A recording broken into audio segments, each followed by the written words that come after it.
Hello, and welcome to the Talking Michigan Transportation Podcast. I'm Jeff Cranston. On the previous podcast installment, I spoke with retired Free Press editor and reporter Bill McGraw about the history of Black Bottom and plans by Detroit mayors going back to the 1940s to level homes and businesses there, all in the name of urban renewal. So after that trip to the past, and to continue with the theme of recognizing Black History Month, today we look to the future.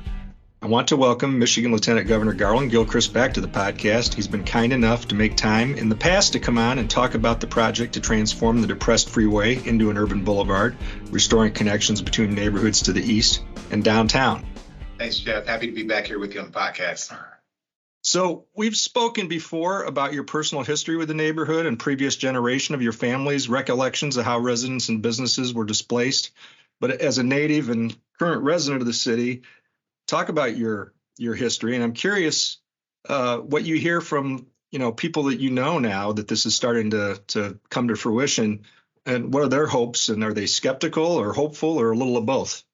Well, this is both. This is a huge opportunity. Certainly the opportunity to literally remove an obstacle to connection that 375 is a huge opportunity. I think people are excited about.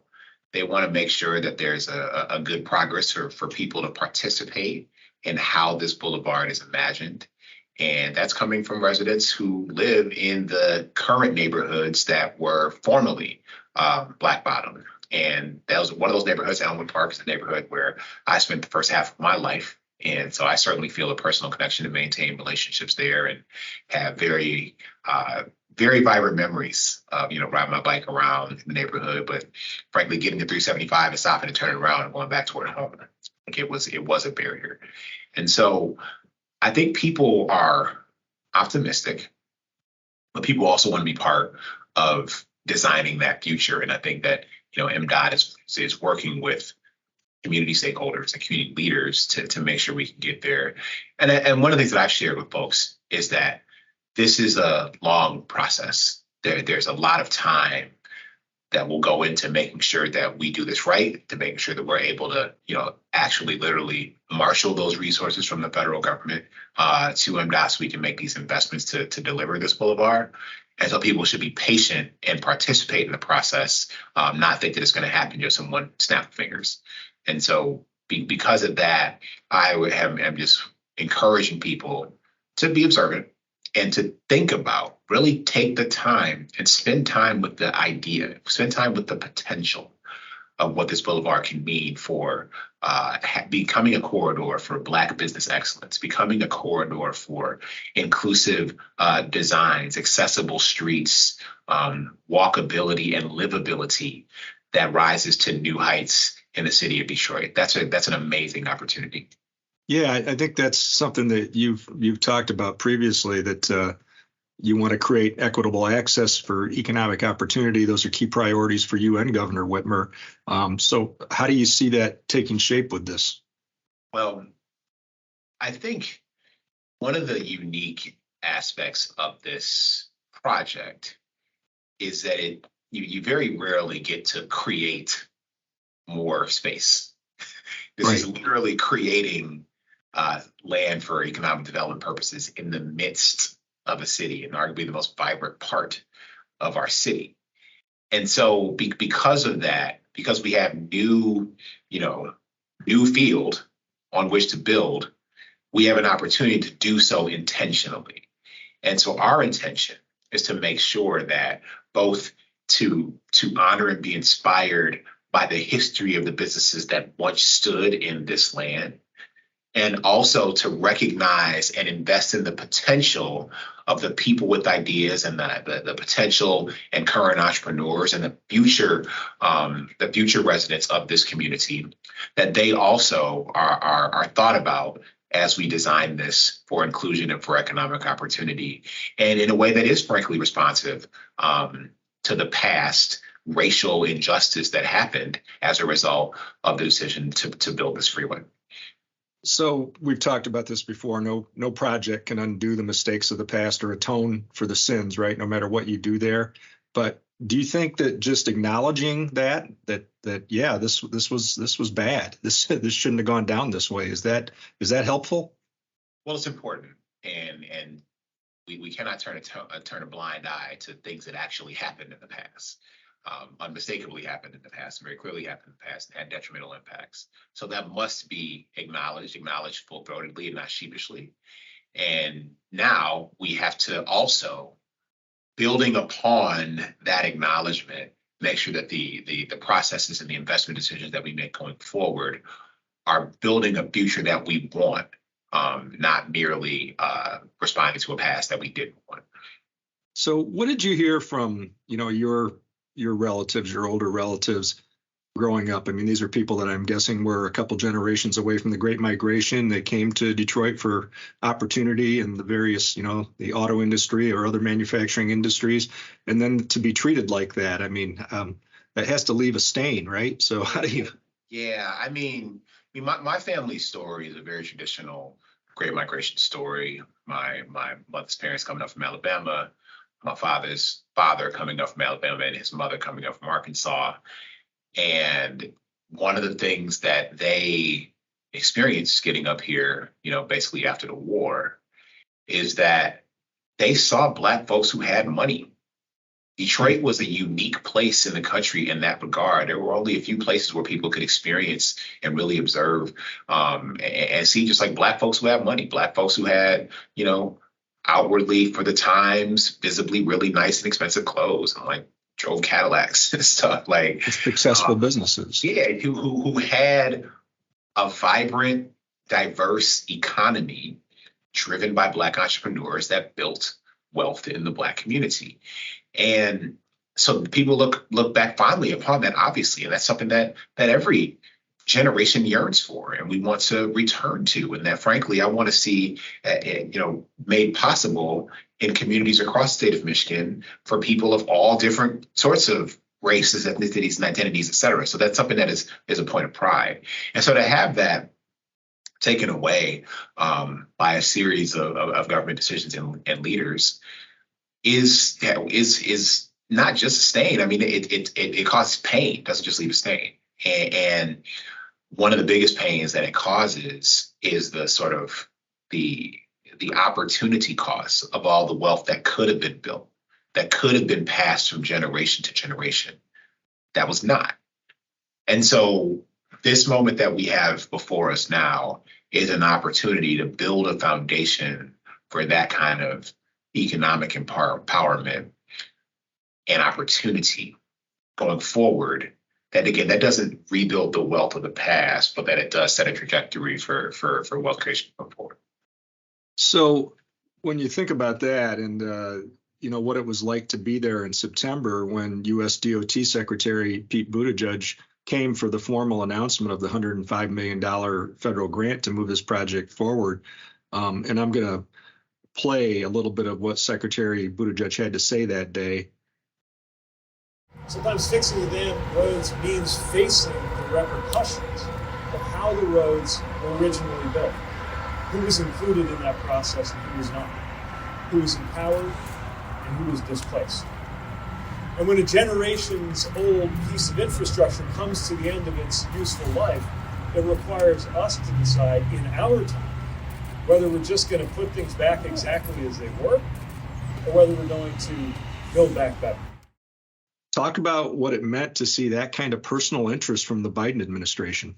Well, the Biden-Harris administration was unequivocal when they stated that as they made investment decisions in terms of the types of infrastructure projects that this administration was going to prioritize and support, that they were going to choose to support projects like I-375 in communities across America where you had a similar dynamic of these freeways intentionally raising Black neighborhoods or neighborhoods that were impoverished, so that going forward we can turn them into platforms for opportunity, not just reminders of a racist past. And I think that has been really quite extraordinary to have the president and vice president be so explicit in their prioritization of that, and to then deploy their cabinet secretaries, such as Secretary Buttigieg,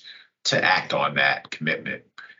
It shows that they care about people, that they recognize these investment decisions, that these infrastructure choices are about enabling people and their opportunity and to be their best selves and to have economic mobility and to realize their dreams and ambitions and to better connect their communities, not disconnect their communities and build barriers and walls. And so I'm inspired by that. And so, again, as a son of this neighborhood, it really was amazing to be part of that. So back to that vibrancy of the neighborhood and what Hastings Street was once like, and we see it from the photos, and you heard about it from family members. Bill McGraw talked about it would be a modern urban planner's dream, that kind of engagement, in the community, and having such a vibrant street and having those businesses so close together and day and night, things going on. Well, that's what I mean when I say, it's not often, again, that we literally create new land. And so therefore you have an opportunity on that canvas to paint a picture that truly does include everyone. When I think about, what the governor and I are building toward here in Michigan, we are hoping to build a state of Michigan. We are working with our legislative partners to invest in a state of Michigan where everyone can see themselves in the future. They can see and realize their ambition in the future of the state of Michigan. And that goes for every person, inclusive of every identity, inclusive of every expression, inclusive of every background, inclusive of all your dreams for the future. We want them all to be possible here in Michigan. And so to have a new opportunity to do that in the city of Detroit can really send a strong message that we can do this successfully here, and therefore we can do it successfully anywhere.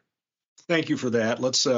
Let's change topics just for a minute, still related to mobility. We're just off this week, a major announcement down near Marshall and Calhoun County concerning Ford and a major EV battery investment. Can you talk about that a little bit? Absolutely. We are very proud here, Team Michigan, under Governor Gretchen Whitmer's leadership, to have secured this $3.5 billion investment in Marshall, Michigan, for Ford to create a new electric vehicle battery plant. State-of-the-art EV batteries will be built in this facility, and they will be designed. The manufacturing process will be perfected in Romulus, Michigan, so it can be deployed in Marshall, Michigan. This will be one of the most important investments that Ford makes for the future of the company. And they chose the state of Michigan because of our talented people, because of a site that was ready for them to build what they need to do to move their company forward. And we're so excited about what it means. It means 2,500 well-paying, highly skilled jobs for Marshall, Michigan. It's going to be a game changer for the region from an economic development standpoint in terms of the ancillary businesses that will be created adjacent to this amazing investment with Ford. And so I was proud to stand with Governor Whitmer and Bill Ford and CEO Farley and Mayor Schwartz from Marshall to talk about this opportunity and what it represents.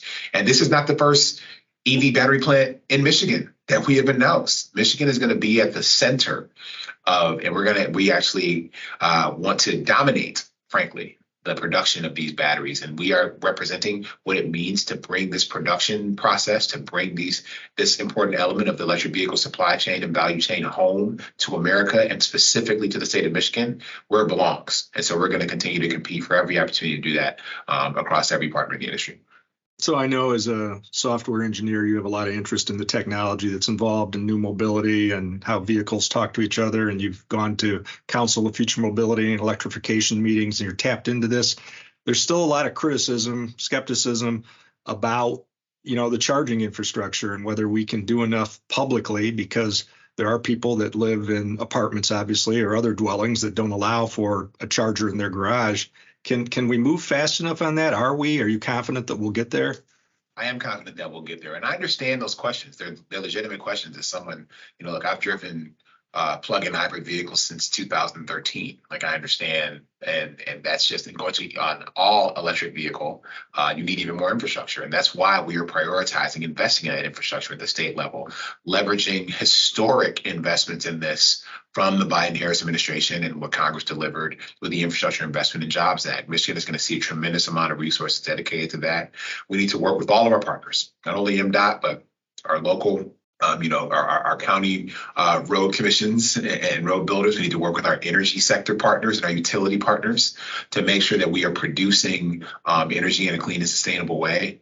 And we're going to build more. And I feel like I spend every summer going all around Michigan, cutting ribbons on charging stations. And I'm going to do that again this summer because we want people to know they can drive with confidence. We also want people to know that we're going to need a lot of skilled workers to be able to make sure these charging stations work, because they're available.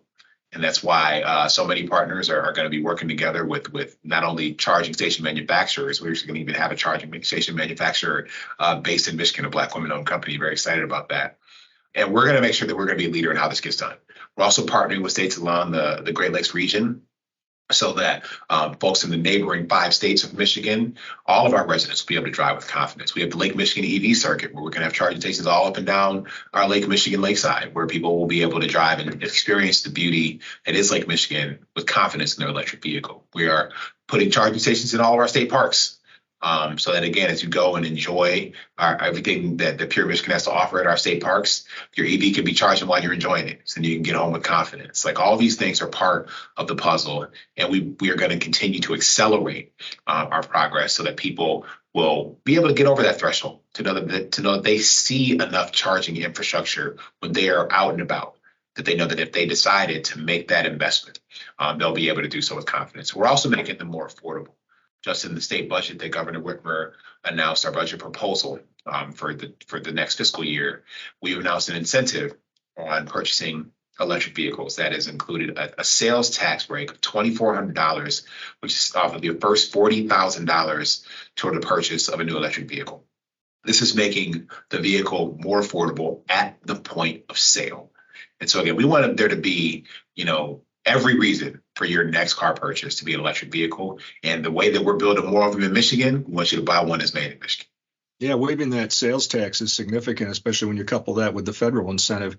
I guess I hope that people get the clean air imperative of this whole thing. I mean, you're raising a family in Southwest Detroit. Obviously, the urban areas, Detroit especially, has had a lot of problems with clean air and emissions over the years. So that right there is a big incentive, right? I mean, this is one of our big contributors to air pollution, is the emissions from our vehicles, and so the electrification of our vehicles will help us take a big dent in that. It also will reduce our reliance on oil, frankly, and an oil refinery in south of Detroit and southwest of the city is part of why we have the pollution issues that we have in that part of our city and our state.